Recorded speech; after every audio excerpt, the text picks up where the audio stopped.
Perspectiva. Um programa do Observatório do Terceiro Setor, sempre explorando os horizontes da realidade brasileira. Olá, bom dia. Eu sou Joel Scali e começa agora o programa Perspectiva do Observatório do Terceiro Setor. O trabalho voluntário teve destaque neste mês com o Dia Nacional do Voluntariado, comemorado no último dia 28. O assunto do programa de hoje é trabalho voluntário no Brasil. Participam Silvia Nakashi, empreendedora social, palestrante, fundadora e voluntária do grupo de estudos de voluntariado e coautora do livro Voluntariado Empresarial, Estratégias para Implantação de Programas Eficientes. Valdir Semino, fundador da Associação Viva e Deixa Viver, professor de comunicação da Fundação Álvares Penteado e empreendedor social da Folha de São Paulo. E a co-apresentação do programa é de Franklin Valverde, que também trará os destaques do site do Observatório do Terceiro Setor. Você vai conferir as notícias do mundo, direto de Nova York, com Ana Paula Loureiro, da Rádio ONU. Bom dia, Franklin. Bom dia, Joel. Bom dia, Silvia. Bom dia, Valdir. Bom dia a você que está em sintonia aqui com Perspectiva na Rádio Brasil Atual. Hoje é terça-feira, mas continua repercutindo, Franklin, o debate entre os principais candidatos à presidência da República. É verdade. E claro que esse é o destaque da semana. O que de mais importante você gostaria de registrar? Verdade, Joel. Acho que esse debate que foi realizado pela rede Band, pela Band, que inclusive a Bandeirantes é o grupo que sempre inicia com os debates, já tradicionalmente no Brasil, desde a época da redemocratização, juntamente com a TV Cultura, o UOL, enfim, outros veículos também da imprensa, fizeram esse debate e, surpreendentemente, todos compareceram, o presidente Jair Bolsonaro, que sempre fugia aos debates, enfim, já na campanha anterior, desta vez ele participou e o que deu a perceber até se justifica por que ele não participava dos outros, Flagrosamente ele foi o derrotado, É difícil dizer quem foi o vencedor desse debate, Muita gente diz que foi a Simone Tebet, mas ela também não foi atacada. E você, quem foi a melhor, segundo a tua opinião? Eu acho que foi um debate muito morno, Para o meu gosto do debate, eu gostaria que o debate fosse um pouco mais aprofundado, ficou muito na superfície. Claro, o Jair Bolsonaro é vitrine, A Simone Tebet se saiu melhor que os outros no discurso, mas ela também não foi atacada em nada, Ela tem telhado de vidro também, a gente não pode se esquecer que ela é candidata do Temer, E o Temer, a gente sabe que governo que ele fez e como que ele chegou ao poder, Joel? A gente sabe muito bem de forma que foi. E ela realmente passou incólume, por isso ninguém quis muito entrar nesse ataque em cima da Simone Tebet, e ela, claro, surfou na onda que ela participou da CPI da Covid, como foi chamada, no Senado, a CPI da Covid, e ela, claro, defendeu uma série de bandeiras dela, tentando se colocar como uma terceira via, e uma coisa que é interessante, a grande mídia já, logo que encerrou e já na segunda-feira já começaram com isso, de tentar encaixar com uma grande vitoriosa para, digamos assim, criar essa terceira via. Novamente vem aí a terceira via. Agora, se ela foi a melhor, quem foi o pior? O Bolsonaro, isso nem tem dúvida. Isso aí foi muito claro. O Bolsonaro que foi que perdeu, ele que foi pior. Eu acho que ele teve o desequilíbrio, destempero, muita mentira, assim, desmentida pelos debatedores, pelos concorrentes, pelos outros candidatos na hora. Desmentido pela realidade dos fatos. E a realidade, Como é que você vai querer, sabe? Só você botar a cara para fora da janela da sua casa para você ver que o mundo que o Bolsonaro fala não é o mundo que você vive. Para encerrar nossa conversa, Frank, a respeito do destaque da semana, se ela acredita que vai ter mudança, se a Simone foi melhor, ela tira voto de quem? Do Lula, do Bolsonaro, do Ciro? Eu acho que ela não tira de um candidato, ela pode tirar assim, alguma coisinha de vários candidatos, Do Ciro, como se coloca como uma terceira via, pode ser que um ou outro que está meio em dúvida pode bandear para ela. No caso, o pessoal mais conservador que está com o Lula, pode alguns ir para Simone Tebet. E no caso do Bolsonaro também, se tem alguém que ainda está meio, né, digamos assim, meio em dúvida, Bolsonaro não sei e tal, a Lula não quer, então pode um pouquinho para Simone Tebet. Mas eu acredito que essa altura do campeonato, faltando 5 domingos, Joel, para as eleições... Contagem, né, regressiva, nós estamos 5 domingos, eu acho muito difícil ela crescer o suficiente para fazer sombra às duas principais candidaturas, que é quem vai, entre um ou outro, que vai ser decidida essa eleição. Ou entre em Lula, resumo, continua a polarização, Lula na frente e Bolsonaro em segundo. Sem dúvida. Duas administrações, né? Que tá, 2 administrações que vão ser avaliadas, né? Perfeito, Frank. Agora eu vou cumprimentar os nossos 2 convidados. O assunto é voluntariado no Brasil. Bom dia, Silvia. Seja muito bem-vinda novamente ao nosso programa. Bom dia, bom dia. Vamos falar de quem transforma, né? Vamos celebrar aí o voluntariado. Bom dia, Valdir. Bom dia. Fala, Joel. Aliás, eu quero ouvir o seu bom dia e meus parabéns. O Viva comemorou 25 anos esse mês. Joel, muita resiliência, né? Eu vi vocês fazendo uma introdução aí, e enquanto isso, no país da ordem do progresso, é o voluntário que muda o mundo. Acho que se muitos políticos se esmerassem ao trabalho do voluntário, com certeza ia olhar muito mais para a população. E foram 25 anos de muito trabalho. Muito trabalho, Joel. A pandemia também nos mostrou uma forma diferente de impactar pessoas. A saúde, né, da população ficou abalada, e a gente percebeu o papel importante da Vive e Deixe Viver, e não só atuar nos hospitais, mas nesse momento a gente também acolhe a sociedade, a educação.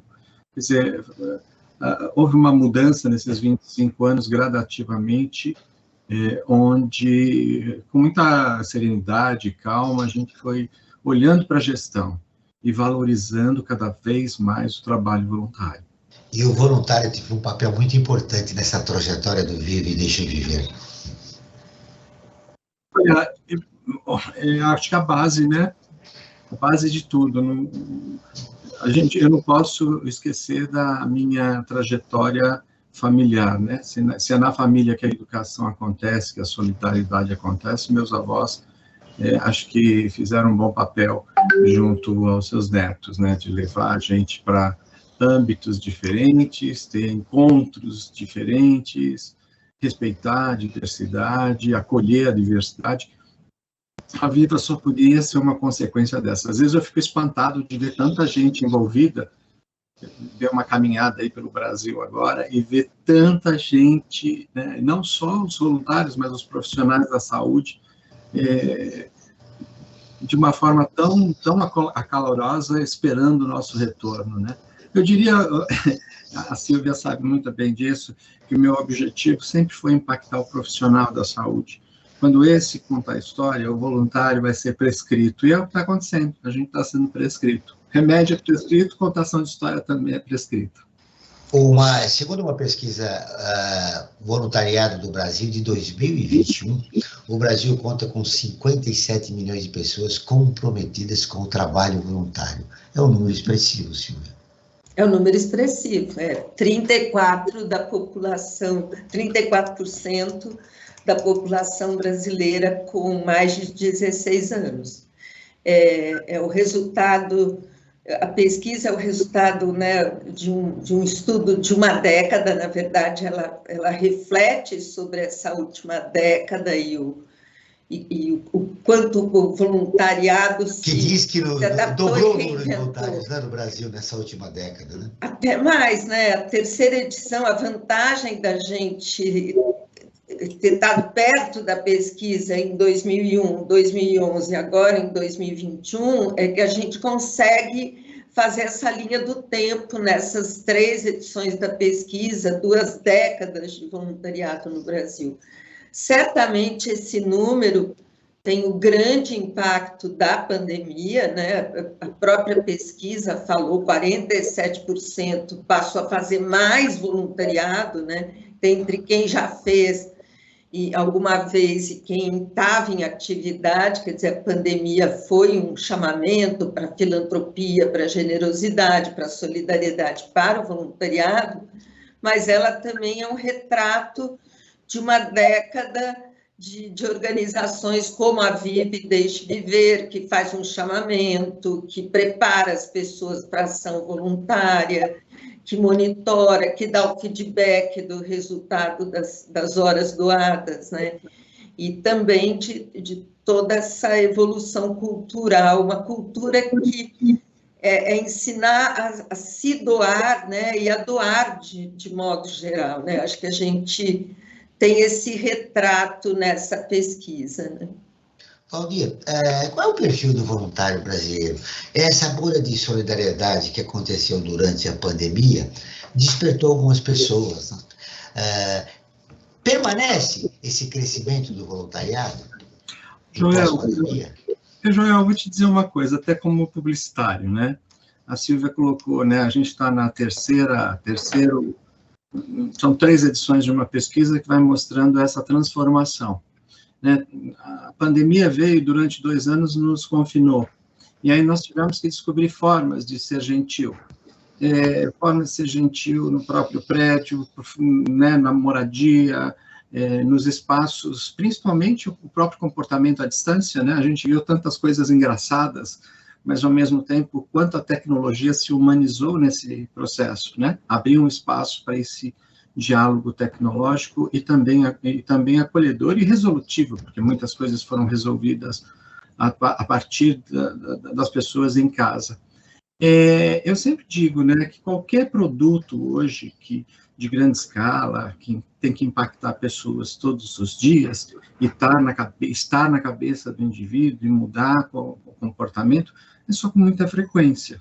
Eu acho que durante 2 anos a gente despertou para uma solidariedade, mas houve um contraponto muito grande nesse retorno agora da saúde mental. Então, assim, são consequências, né? Que vai continuar, com certeza.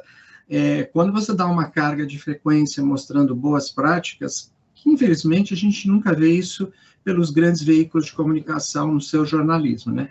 A gente vê uma boa ação aqui, outra acolá, mas na maior parte do tempo é a tragédia. Então, se a gente não tiver esse mesmo comportamento, né, de bater na tecla, quer dizer, 25 anos a gente foi mostrando, lá atrás falavam, que coisa bonitinha que vocês fazem, é tão fofo, é tão... Vinham situações que a gente falava, mas não é isso, né? A gente não é entretenimento, a gente não é um grupo saltitante, a gente está ali, de fato, para mudar um comportamento, para dedicar muitas horas para as crianças, para as famílias, para os pais que não leem, né? A Viva já fez 2 pesquisas que mostrou que 75% dos pais não leem para os seus filhos, então como é que a gente quer leitores no futuro? Então, essa demonstração frequente muda. Esses 2 anos que a gente teve que aprender e conviver, com certeza na vida de muita gente mudou, e a fome exatamente só não foi pior, porque as redes sociais e as organizações tiveram que mudar até o seu perfil de atuação. Então, eu vejo, Joel... A presença do terceiro setor é muito importante, né? Existe uma mudança comportamental que isso vai se consolidando. E se a gente fizer bem feito com as crianças, com os pequenos, aí, meu amigo, muda tudo, né? A gente muda o mundo. Pelas palavras do Valdir, Franklin, o papel da grande imprensa, a grande imprensa tem um papel fundamental nesse processo do voluntariado e até do próprio terceiro setor, de uma maneira geral. Até agora ela tem apostado nas notícias ruins, né? Que dão ibope, que dão isso. Que maneira se pode mudar essa cultura, Frank? De como nós podemos apostar numa nova cultura? Porque ela é importante, né, para o futuro, né, do voluntariado e o futuro do terceiro setor no país. É verdade, Joel. Aqui notícia ruim sempre tem muito mais destaque, né? Acho que é uma questão cultural que a gente precisa começar a trabalhar. Da mesma forma que o voluntariado trabalha essa questão cultural de introduzir isso dentro do dia a dia das pessoas, acho que nós, como jornalistas, também teríamos que trabalhar para mudar essa concepção, né? que as notícias ruins, claro, às vezes você tem que dar uma notícia ruim como jornalista, isso eu digo, a gente tem que falar às vezes das coisas ruins, porque se nós não falarmos, nós não alertarmos, quem que vai fazer? Esse é o papel, digamos, até principal da imprensa, mas não o único, né? Aí é que está a questão, não é o único papel da imprensa. A imprensa também deveria investir, e investe de uma certa forma, muito pouco, na questão da prestação de serviços, né, para a sociedade. A gente tem um papel também de prestador de serviços, e às vezes esse papel é deixado de lado só no papel de denunciar as mazelas da sociedade, né? Então, acho que é uma questão cultural que nós, jornalistas, também deveríamos ter, de começar a divulgar também aquilo que é positivo, aquilo que pode transformar a sociedade de uma maneira positiva. Silvia, e o papel do voluntário? O papel, na verdade, o que eu perguntei para o Valdir, o perfil do voluntário, qual é?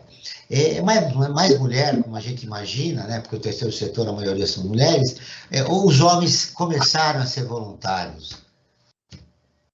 Segundo a pesquisa, é muito equilibrada a participação de homens e mulheres, as mulheres um pouquinho mais, né? 51% de mulheres. É um perfil numa faixa, a gente quebra paradigmas, mas em 2011 a gente também quebrou que o voluntariado era uma coisa que as pessoas deixavam para o futuro, faixa etária de maior destaque está ali perto dos 40 anos, então é gente que trabalha, que tem família, que estuda, que está em atividade e organiza seu tempo para o voluntariado. E também aquele preconceito, né, que é o rico ajudando o pobre, né? A faixa etária de destaque não é uma faixa etária de alto poder aquisitivo, inclusive porque no voluntariado eu dou o meu tempo, né? E o tempo é uma moeda democrática, todos nós ganhamos todos os dias a mesma quantidade de tempo, né? E organizamos e gerenciamos esse tempo e destinamos, doamos, entregamos esse tempo de forma daquilo que a gente decide, né? Uma decisão, aliás, exatamente como o voluntariado, né? Uma decisão pessoal e individual, né? Então, a pesquisa ela tem esse papel muito importante. Se de um lado ela tira esse retrato, né, do perfil, das características, dos interesses, das motivações, da confiança ou não, aonde, né, existem esses vínculos, do seu engajamento, inclusive territorial, né, porque nós estamos num país continental, ela vem para retratar, reconhecer, chancelar esses 57 milhões de brasileiros que doaram 12 bilhões de horas, né?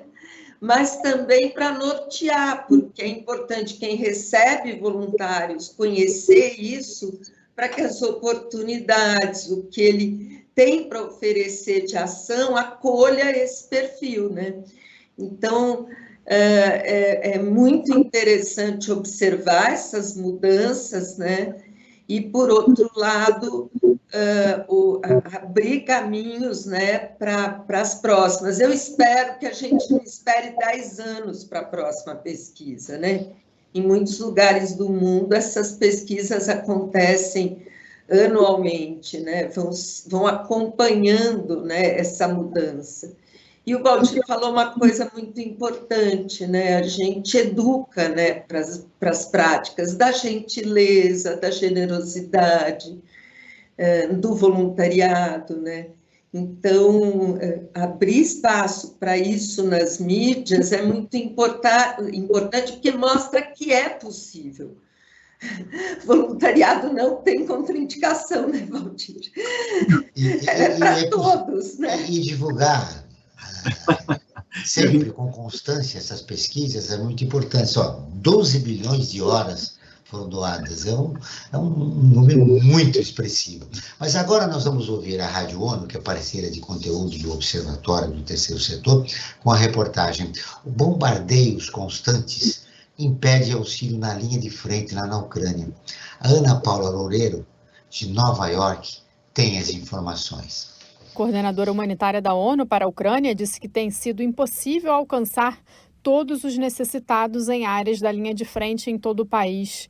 a chefe humanitária revelou a jornalistas sua inquietação pelos bombardeios constantes que estão impedindo a presença das agências na cidade do Nordeste, fortemente afetada por inúmeras necessidades. Desde o início do conflito, em 24 de fevereiro, mais de 12 milhões de pessoas foram alcançadas pela comunidade humanitária, mas em áreas não controladas pelo governo foram menos de 1 milhão. O apoio inclui transferências de dinheiro, artigos de saúde, abrigo, acesso à água potável, proteção e reabilitação. Um dos maiores desafios das agências é a obtenção de garantias de segurança da Rússia para cruzar a linha de frente. Nessas áreas, funcionários do setor apontam haver necessidades humanitárias agudas, um motivo de grande preocupação. O último inverno começou cedo e durou muito tempo na Ucrânia. Brown disse ainda que deveria haver preparativos para essa época. Ela considera importante garantir que o mundo continue prestando atenção onde as pessoas sofreram e continuam nessa situação. Da ONU News em Nova York, Ana Paula Loureiro. Continuamos com o Perspectiva, um programa do Observatório do Terceiro Setor. Hoje falando sobre o trabalho voluntário no Brasil com a Silvia Nakashi e o Valdir Zimino. Muito bem, Franklin. Agora vamos com a nossa enquete. Ela não, como diz você, pontualmente, ela não tem aquele rigor científico, mas ela retrata a opinião dos nossos seguidores. Qual é a pesquisa do programa de hoje, Franklin? É verdade, Joel. Ela não tem esse rigor científico, como você bem ressaltou, mas ela é importante que mostra como que as pessoas estão pensando, as pessoas que nos seguem nas nossas redes sociais, enfim. E a pergunta de hoje, né, que nós fizemos para o programa de hoje, voluntariado no Brasil, você já fez algum trabalho voluntário? E olha só o resultado, 78% das pessoas que responderam à nossa enquete disseram que sim, que já fizeram algum trabalho voluntário, contra 22% que disse que não, que nunca fez um trabalho voluntário. Né? E frente a essa nossa enquete, né, claro, acho que, infelizmente, acho que se for fazer uma pesquisa científica, esse número com certeza deve cair. Né? Mas como foi colocado aqui já, né, pela Silvia, pelo Valdir, a questão do voluntariado é uma questão fundamentalmente cultural, que ela tem que ser arraigada dentro da sociedade para que isso cresça cada vez mais. Né? E, independentemente dessa questão cultural, me surge uma outra questão que eu acho importante que tanto a Silvia como o Valdir debatam, que é a nossa legislação, a legislação brasileira, ela favorece o voluntariado ou não? Valdir, vamos começar por você. Então, trabalho voluntário, Franklin, a gente sempre está associado a uma causa, a um movimento, né? A gente, nessa evolução dos tempos, se a gente imaginar que talvez nos anos 60 a gente ganhou muita força no voluntariado, abrindo espaços, de fato, para se demonstrar indicadores, né? Eu acho que o terceiro setor precisaria ser mais reconhecido por essa proposta, porque foi aquilo que a gente falou, voluntário não faz greve. Se fizesse greve um dia, a gente ia saber o peso dessa relação, né? Voluntário, ele é engajado, ele vai atrás, ele é resiliente. E a gente tem que lembrar que sempre tem uma associação por detrás, uma organização da sociedade civil por detrás, né? Porque voluntário sozinho, ele faz, mas a gente não vê o impacto. Houve um movimento do marco legal do terceiro setor, muitas coisas avançaram, outras nem tanto. Quando a gente olha para a subsistência de uma organização não governamental, muitas vezes o equilíbrio em ter recursos de diversos cantos, que é o que favorece a sustentabilidade, não está somente refém de leis de incentivo, né, que é muito doido, né? Cada 4 anos muda comportamento, tem, não tem, aí as ONGs têm que estar aparamentadas de legislação, de advogados, para poder defender. Quer dizer, eu vejo muito o terceiro setor como um movimento muito resiliente e muito exigidor que a legislação avance, entendeu? E que facilite. A Silvia sabe muito bem, né? O voluntário, em 98, tinha muitas organizações que tomavam paulada, porque não tinham controle, não tinha uma lei.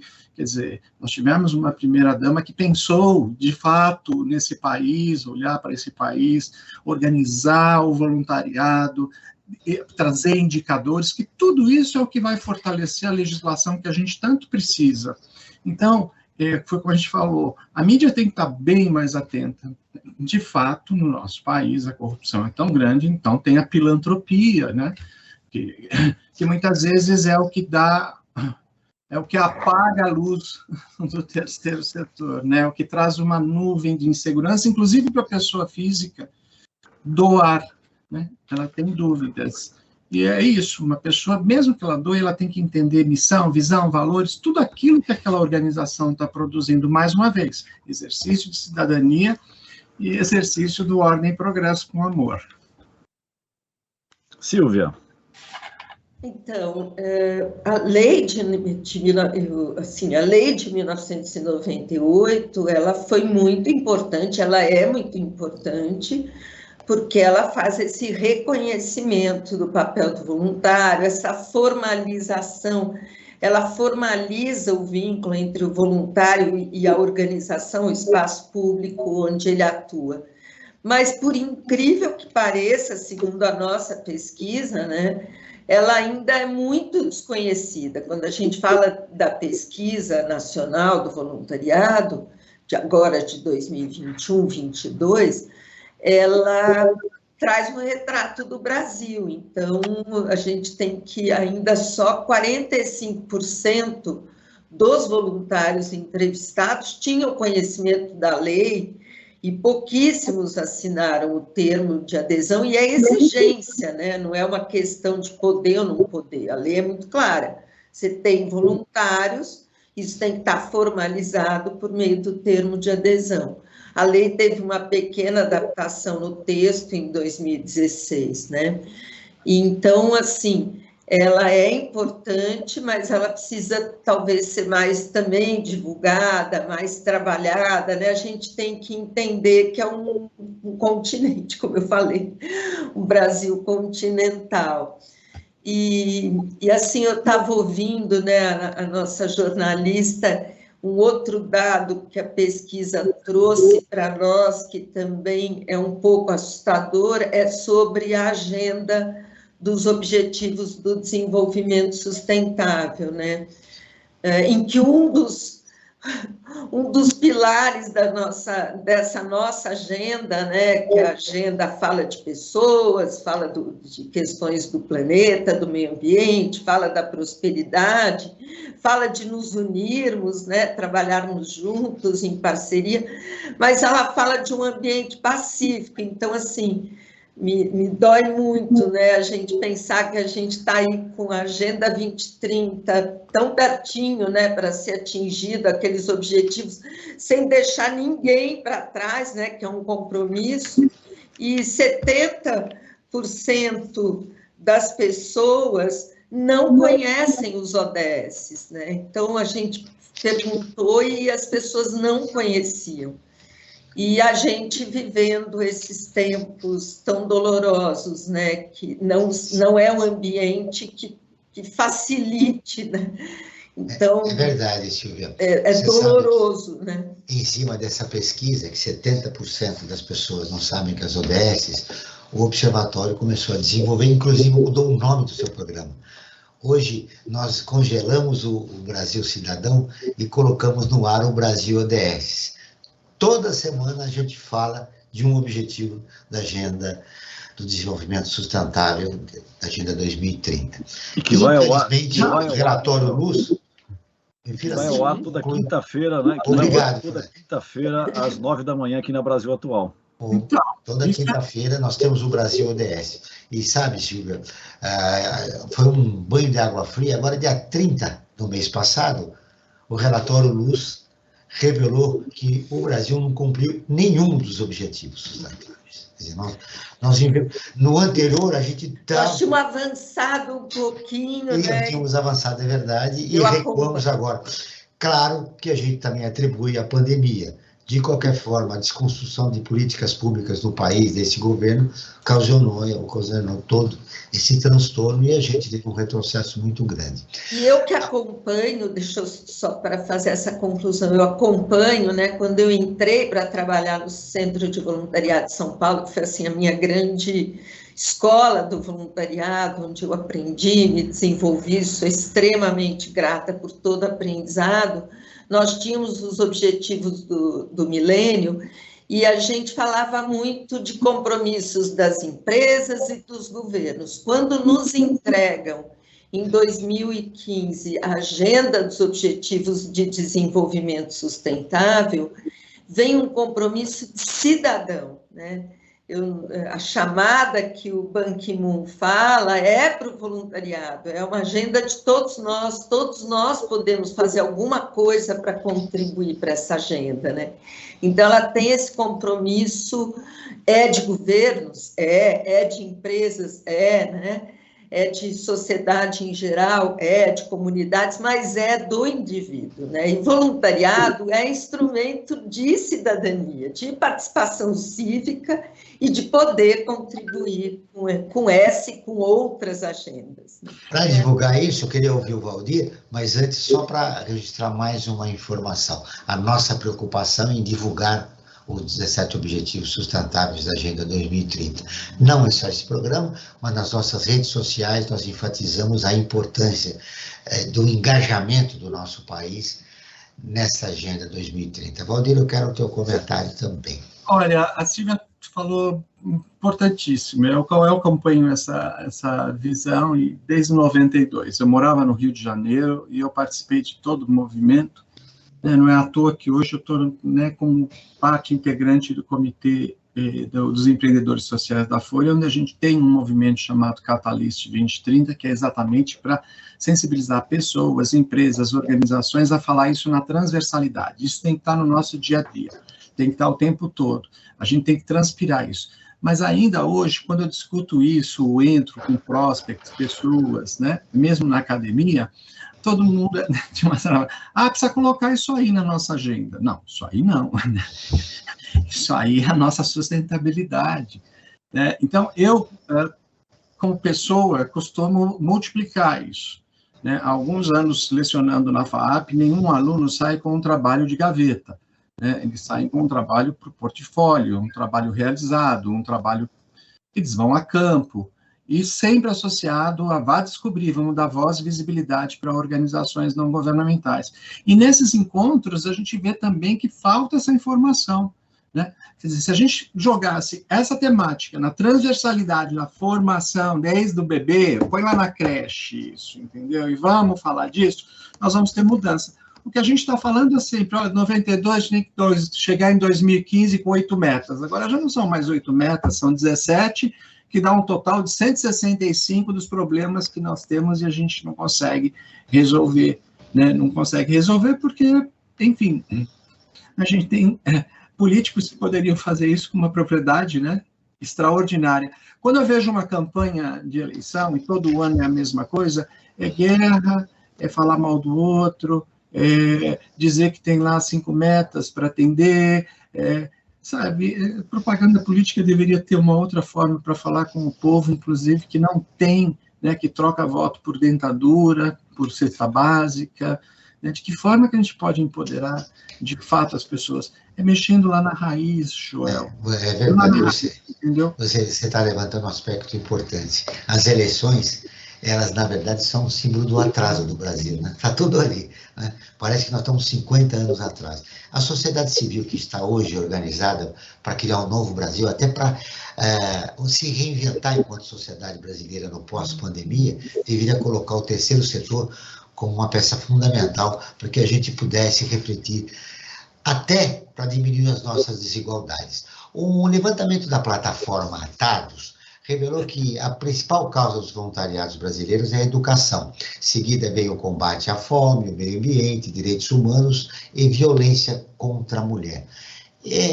Silvia, eu queria te ouvir, eu quero ser voluntário. Né? A partir de vocês me sensibilizaram, essa entrevista com o Valdir, com você, me deixou entusiasmado, eu quero ser voluntário. Mas eu sou professor, eu quero educação. Como é essa formação do voluntariado para enviar ele para onde precisa, não para onde ele quer, que ele acha que possa dar sua contribuição? Como é que é isso? Bem, tem essas plataformas com o Atados, Descubra a Sua Causa, a LIA Social, sociomotiva, nós temos a próprias Nações Unidas, tem uma plataforma com, né, o voluntariado das Nações Unidas tem uma plataforma com oportunidades de trabalho voluntário, elas são muito autoexplicativas, né? Elas têm por causas, têm por região, têm por né, público de interesse, faz esses cruzamentos, e hoje tem uma maturidade das próprias organizações da sociedade civil que frequentam as mídias sociais com muita qualidade, inclusive, né? E estão nas mídias sociais e divulgam oportunidades de trabalho voluntário. Então, entrar nesse universo facilita muito o acesso. Hoje você tem oportunidade de voluntariado recorrente, eu vou me comprometer, tem o pontual, tem o presencial, tem a distância ou online. Então, vou dizer que o cardápio é vastíssimo, tem muitas oportunidades, tem a geografia, né, o território, eu quero atuar no meu território, então você consegue pôr organizações da sociedade civil e encontrar, né, ou alguns espaços públicos, uma escola pública, um hospital público, um museu, né, um centro cultural. Então, acho que hoje você consegue facilmente chegar em espaços, e aí os processos em cada um desses lugares seguem os seus protocolos, as suas premissas, as suas regras, os seus mecanismos, né? Mas hoje a gente já tem essa maturidade e quem quer, isso não é difícil. Dizem por aí que é mais fácil que pedir pizza, chegar num lugar para atuar como voluntário. Talvez o maior exercício é a gente sair, né, do que a gente chama de intenção, de vontade, para ação, para atitude mesmo, e colocar a mão na massa. Talvez esse seja a parte mais difícil, né? Você está acompanhando o Perspectiva, um programa do Observatório do Terceiro Setor, hoje falando sobre trabalho voluntário no Brasil, com a Silvana Caixa e o Valdir Cimento. Você quer ficar informado sobre projetos, causas sociais e direitos humanos? Agora ouça o Frank Valverde, que ele vai dar uma dica para você. É muito fácil, basta você seguir o Observatório do Terceiro Setor nas redes sociais. Lá você acompanha informações do Brasil e do mundo. No Insta, @Observatório 3 Setor. E no facebook.com/Observatório 3 Setor. O 3, tanto no Insta como no Face, em numeral. E você também pode ouvir nossos programas, assistir nossos programas que estão disponíveis no canal do Observatório no YouTube. Lá você vai encontrar também entrevistas e quadros como Você Sabia e Você Conhece, que mostram aspectos ignorados da nossa história e refletem sobre a sociedade brasileira. Basta você buscar por Observatório 3, em numeral, Setor. Muito bem, Frank. A Associação Viva e Deixe Viver é uma organização da sociedade civil que capacita pessoas para se tornarem contadoras de história em hospitais. Hoje a organização tem mais de 1.200 voluntários atuando em diversas cidades do Brasil. Bom, voltamos para você. Já no início do programa a gente começou falando do Viva, e agora poucas pessoas sabem dessa dimensão do trabalho que você realiza há 25 anos, Valdir. Como surgiu essa ideia? Conta um pouco da trajetória do Viva, para estimular novos voluntários do terceiro setor. Eu acho que sempre me incomodou o índice de leitura no nosso país. Trabalhando em veículos de comunicação, como a gente bem colocou, o espaço da criança na rede, na grande mídia, foi sendo reduzido até por causa da própria legislação, né? Que você não pode falar com a criança, você tem que ter todos os cuidados. Então, a criança perde espaço, mas hoje ela está com o tablet e ela é muito mais impactada. E a leitura, por si própria, uma porcentagem muito pequena no início da Viva. Né? Então, isso foi uma das coisas que me chamou a atenção e que eu imaginei que um contador de história, tendo exatamente, se comparando a uma mídia, né? Porque nós somos mídia, nós falamos, e as palavras que a gente fala podem encantar a criança. E hospital, porque a criança estava mais acessível no seguinte sentido: ela está fora de tudo aquilo que ela gosta, está num espaço terrível, porque ela não sabe nunca o que vai acontecer com ela, e ao mesmo tempo ali a gente poderia levar o acolhimento da leitura. E deu certo, a coisa foi crescendo. O nosso programa de voluntariado, muita gente reclama, diz que é longo. Não, é para a vida. A gente faz um programa de capacitação para a pessoa ser voluntária da Viva. Para ser voluntária é contador de história. Se por um acaso se encantar com a Viva, vai vestir um jaleco, direito de uso. O jaleco ele tem que ser devolvido se a pessoa sai da associação. Em 25 anos, a gente mostrou a frequência do nosso voluntário. Fica, em média, 9 anos na instituição, um pouco bem mais que a média.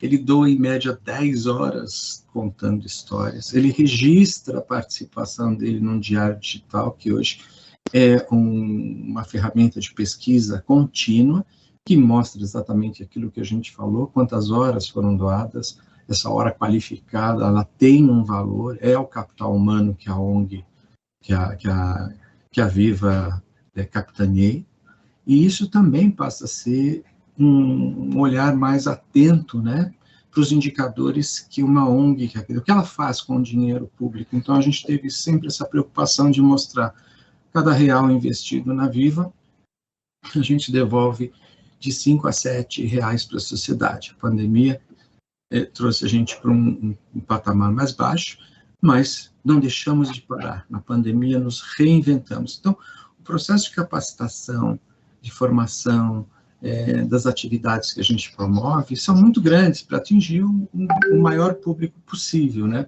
Não é só para o voluntário da Viva Deixe Viver, mas a Viva hoje é da sociedade.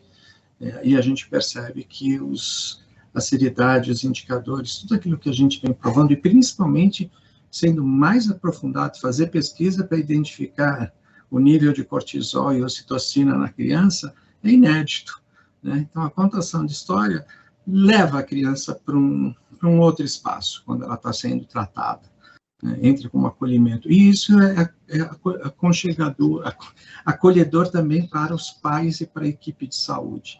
Quer dizer, a gente chegou a 25 anos se destacando, de fato, no trabalho, na persistência do nosso voluntário. A gente está falando, o nosso voluntário, diferentemente da média da pesquisa nacional que foi feita, 89% são mulheres. Quando você vai na escolaridade dessas pessoas, elas são amantes da leitura, porque elas são muito bem formadas, muito bem capacitadas. Então, você vê, né, a gente, de uma certa forma, segmenta as pessoas, os amantes da leitura, e aquelas pessoas que, porventura, não gostaram, não tiveram oportunidade de ler, a Viva também abre esse espaço. Quer dizer, virou essa grande escola da arte de contar histórias e do brincar, Joel. Essa história de contar histórias e brincar, qual foi a que te mais marcou ao longo de 25 anos? Joel, a gente tem várias, né? Várias, é uma coisa, eu tenho várias, inclusive, de levar a criança, contar a história para a criança no paliativo, né? Ver a passagem da criança estar presente contando histórias, assim como vários voluntários. Mas uma das que mais me emociona é ver o Lucas Gabriel, um paciente que nós tínhamos na Santa Casa, que a gente conheceu aos 4 anos de idade. Ele era uma doença de Pompe, e tirava todo o movimento do pescoço para baixo. Ele morou 16 anos num quarto. Tinha outros pacientes com essa... Mas o Lucas se mostrou a criança que queria conhecimento. Então, aos 4, a gente contou a história. Quando foi aos 6, ele queria saber o que a gente lia. Então, nós tínhamos professoras voluntárias que foram alfabetizando o garoto. A política de atendimento pedagógico hospitalar precisa crescer nesse país. Então, os voluntários ensinaram essa criança a se expressar, a falar, aumentar o vocabulário, a entender as palavras, a juntar as palavras, né, com todas as dificuldades possíveis. Esse garoto, mais tarde, ele quis ser voluntário da Viva aos 18 anos. E ele queria, de fato, ser o cabeça de chave, o líder do hospital. ele tinha uma percepção enorme dos voluntários que estavam sendo treinados, que ele falava, olha, aquele vai funcionar, aquele não, e era perfeito o olhar observador desse garoto. Então, ele era amado e amava os voluntários, assim como os profissionais. Aos 18 anos, ele quis se formar, ele foi inscrito por um outro Lucas, um estudante de medicina, no Enseja, e foi preparado para essa prova. O MEC não tinha, 15 dias antes, disse que não ia fazer a prova porque não estava capacitado, não tinha técnicos para fazer uma prova praticamente 3 horas oral. No final das contas, ele fez, foi certificado com 7,9. A história dele foi para o Instituto Stephen Hawking, porque ele queria ser um cientista, um físico, né? Se o Stephen pode, por que eu não posso, né? Mas aos 20, antes de morrer, ele entregou toda a história dele para a Viva. Tudo aquilo que produziu com os contadores, para a mídia. Então, eu vejo, Joel, nessa figura, essa semente que foi plantada, que em 16 anos ela sofreu uma transformação poderosa, né? Mesmo sendo uma cabeça numa cama. Influenciando muitas pessoas. E a trajetória voluntária da Silva Nakashi? O que mais marcou? Bem, a minha vida, eu sempre tive avós voluntários, pais voluntários, então voluntariado na minha vida foi sempre muito, muito natural, muito, muito natural. Uma das minhas avós escrevia braille, nós não tínhamos nenhum deficiente visual na família. E ela tinha máquina de braille em casa, né?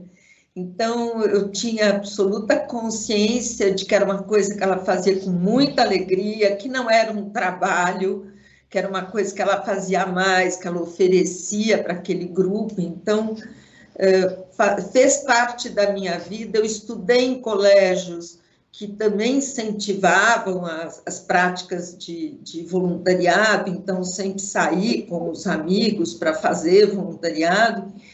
E então foi sempre uma coisa de muita naturalidade, entrava na agenda como sair com os amigos, como ter a atividade física, o curso de idiomas, ir para a escola, ir para a casa da avó, o voluntariado estava ali na agenda, né? Então sempre foi muito natural, né? Hoje eu tenho algumas atividades voluntárias, sou conselheira, já tive algumas vezes nos comitês, continuo em alguns comitês, por exemplo, da Vive e Deixe Viver, né? E aí contribuo com o meu conhecimento. Com Ou seja, história. O voluntariado está no teu DNA. Está no meu dia a dia, é muito natural, eu acho. Olha, que a gente consegue fazer isso. A conversa com vocês dois foi muito proveitosa. Passou o tempo, só 10 minutos a produção me falou aqui, que eu tenho tanta pergunta aqui, mas eu quero, Frank, você tem que dar uma informação sobre o portal do Observatório, por favor, resuma isso, que eu ainda tenho que fechar o programa com os nossos convidados aqui. Quando o programa é bom, a gente nem percebe, né? Eu estou achando que tinha mais meia hora, só tem 10 minutos.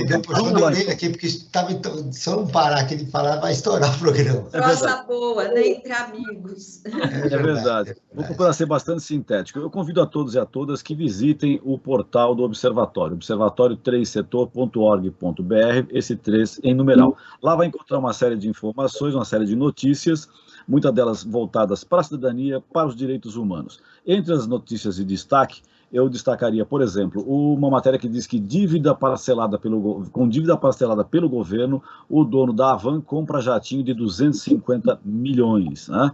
Esses absurdos desse nosso Brasil, né? Uma outra matéria que é bastante lida também, a princesa escravizada no Brasil que lutou pela liberdade do seu povo. Convido a todos para lerem e descobrirem quem é essa princesa escravizada. E a matéria que eu quero dar um destaque especial, uma matéria muito triste, mas, enfim, que mostra que, como é que está esse Brasil de hoje, né? Uma matéria que foi escrita pela Maria Fernanda Garcia, que diz o seguinte: PM que pisou no pescoço de mulher negra em São Paulo é absolvido. Essa é uma das barbaridades desse nosso país, né? A Justiça Militar de São Paulo absolveu na terça-feira, dia 23, né, na semana passada, por 3 votos a 2, o soldado João Paulo Servato. que teve uma acusação baseada em 4 diferentes crimes, após ter sido filmado pisando no pescoço de uma mulher negra durante uma ocorrência em Parelheiros, na zona sul de São Paulo.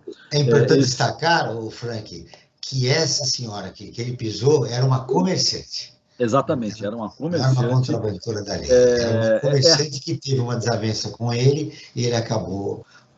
A pessoa estava trabalhando, ganhando o seu dia a dia. Isso ocorreu em 30 de maio de 2020, né? Ou seja, já estávamos na pandemia, a pessoa tendo que sobreviver em plena pandemia, né? Porque, claro, né, tem que sobreviver, não tem como, né? A pandemia está aí, mas você precisa sustentar a sua família.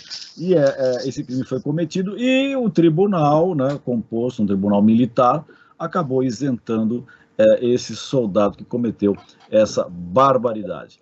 Essa notícia e outras, né, que você encontra no nosso portal, contam com a ferramenta de audiodescrição, uma ferramenta que as pessoas deficientes visuais podem aceder aos nossos conteúdos, assim como também aquelas pessoas que querem desenvolver alguma atividade no seu dia a dia e não tem tempo de ficar lendo, mas aciona a ferramenta de audiodescrição enquanto vai realizando seus afazeres, vai ouvindo as notícias do nosso portal, Joel. Muito bem, Frank. Nós estamos, como já disse, no último bloco do Perspectiva, hoje estamos falando sobre trabalho voluntário, com a Silvana Cacho e o Valdir Simino.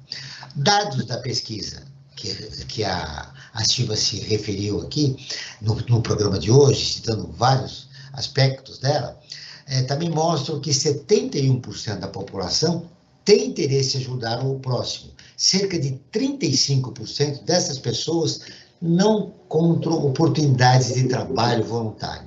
Eu acho que a gente pode fechar com isso nosso programa, né? Como ser um voluntário no Brasil? Está aí a pesquisa que revelou que 35% deste universo não consegue acesso para o trabalho voluntário. Por que isso acontece? Como fazer, motivar essas pessoas? Eu quero fechar com essa pergunta para o Valdir e para a Silvia. O que deve fazer para mudarmos esse cenário? Começo com você, Valdir. Joel, acho que mais do que nunca abrir espaço, né, como a gente, se lá no passado, em 2001, o César Job foi o primeiro a criar uma coluna das boas notícias do terceiro setor, e a gente foi abrindo espaços no editorial dos veículos. Eu acho que, mais do que nunca, as associações de classe ligadas aos veículos de comunicação poderiam colocar isso mais em pauta, né? Fazer com que a gente abra mais espaços na mídia, no jornalismo, para deixar mais claro todos esses indicadores, né? A força do terceiro setor, a importância do trabalho voluntário e valorizar as organizações que fazem esses matches, né? Eu quero ser voluntário pontual, eu tenho um período aqui, o que eu posso fazer? Então, eu entro lá naquele site recomendado e vou escolher aquilo que me agrada. Não, eu quero ser voluntário sempre. Então, tem curso, tem que participar de um processo de gestão para poder, de fato, saber em que âmbito vai atuar e como vai atuar. A gente ainda percebe que muitas pessoas veem uma foto linda de um contador de história na mídia, no dia seguinte eu tenho 300 pessoas enlouquecidas querendo ser voluntário no treinamento Kisuko, instantâneo. Isso não existe, né? A gente vai trabalhar, dependendo do que você vai trabalhar dentro de um presídio, dentro de um hospital, dentro de uma escola, tem regras, normas, práticas, não dá para ir lá falando oi. Então, acho que esse aculturamento, né, dentro de uma frase de Marilena Chauí, né, a gente tem que educar a nossa vontade. Educar a nossa vontade. Silvia, eu vi você anotando várias coisas importantes aí, mas você só tem 2 minutos para resumir tudo a respeito desses 35% que querem ser voluntários e ainda não conseguem.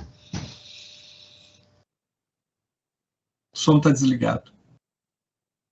Vamos ligar seu som. 35 não, 34% dos brasileiros são voluntários, então a gente tem um número muito maior para engajar, né? 34% são os que são voluntários. O processo é esse, abrir espaço para mostrar que é Mas possível. A pesquisa diz que 35% dessas pessoas não encontram oportunidades de trabalho voluntário. Você diz das plataformas, de achar como começar, né? Exatamente. E é impressionante o desconhecimento, apesar de um alto contato com as mídias e com a tecnologia, né? O voluntariado não se paralisou por conta da distanciamento, é mostrar que é possível. Eu acho que a gente precisa de espaços mostrando que é possível. Dizem as pessoas que não se doa porque as pessoas não pedem. Então, acho que a gente tem que fazer esse exercício de chamar para o voluntariado, convidar para o voluntariado e abrir espaços possíveis com esse perfil que a pesquisa aponta, né? Nós disponibilizamos a página do Observatório para esse chamamento, Silvia. 30 segundos, seu destaque final. Vamos transformar intenção e ação, venha para o voluntariado, né? Participe, engaje, e ainda estamos em tempos de celebrar esses 57 milhões de brasileiros pelo Dia Nacional do Voluntariado. Frank Valverde, seu destaque final do programa de hoje, o trabalho voluntário no Brasil. Uma síntese: faça o bem para você mesmo, seja voluntário, você vai ver o quanto que você vai ganhar pessoalmente com isso. Muito bem. As frases que eu anotei aqui dos nossos convidados. O voluntariado não se faz greve. E isso é a frase do Valdir. E a da Silvia, não tem contraindicação. Muito bem, seu destaque final, 30 segundos para fechar o programa com o Valdir Cimino, que está comemorando esse mês 25 anos do Vive e Deixe Viver. Parabéns novamente pelo trabalho, Valdir. Obrigado a todos. De fato, esses 25 anos é a prova de que é possível, né, a gente mudar o comportamento, mas mais do que nunca, qualquer cidadão pode exercer cidadania. E cidadania é arregaçar as mangas e fazer. Eu acho que isso é crucial. O Brasil precisa e o mundo está desejando isso. Quem quer trabalhar no Viva deve fazer o quê, Valdir? Entrar no nosso site www.vivaedeixeviver.org.br. Esse semestre a gente tem 2 cursos imperdíveis, que é o Teia Viva, totalmente gratuito, 4 módulos de contação de história, e o Sacola Literária, no final de setembro, que é uma mostra de autores brasileiros. Nós vamos mostrar a cara do nosso Brasil. A gente já tem o ranking dos 100 livros mais lidos na Viva. Nós vamos olhar para esses livros que foram dessecados. Aí, com o estímulo à leitura que o Viva faz com o trabalho voluntário, o Perspectiva está terminando. Eu agradeço a presença de Silvia Nakashi, empreendedora social, palestrante e fundadora e voluntária do Grupo de Estudos de Voluntariado Empresarial. O Valdir Cimino, fundador da Associação Vive e Deixe Viver, professor de comunicação da Fundação Armando Álvares Penteado, a FAP, e empreendedor social da Folha de São Paulo. Esse programa foi produzido pela equipe do Observatório do Terceiro Setor. Na próxima quinta-feira, às 9 horas, acompanhe o nosso programa Brasil ODS. Na pauta do programa, parcerias e desenvolvimento sustentável. Não perca. E ficamos por aqui, sempre na luta por uma sociedade mais justa, solidária, sustentável e tolerante. Até o próximo programa. Você acabou de ouvir Perspectiva, um programa do Observatório do Terceiro Setor.